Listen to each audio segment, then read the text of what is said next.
Brad Williams, Excel Prime. How about we restrict data entry to a specific year? We're going to use data validation.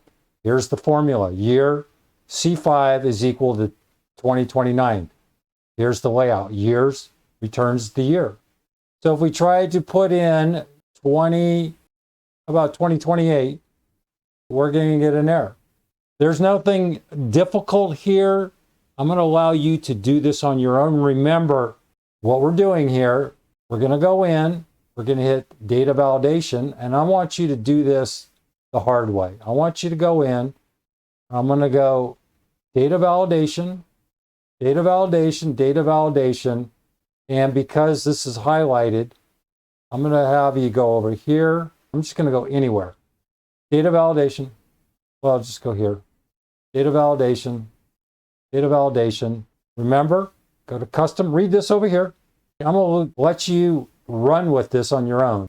I'm not going to explain much. Remember custom, you're going to type this formula in. Then I'm going to make you do it 3 times. Type this in and hit OK.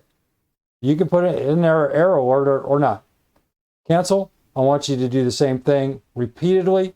You're going to do this 3 times. Then I want you to go over here and remember, we're looking at the active cell. So don't use C5. You have to use D5 because that's the date you're entering here.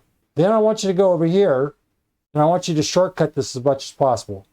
I want you to go over here. I want you to first copy this. Then I want you to highlight the range.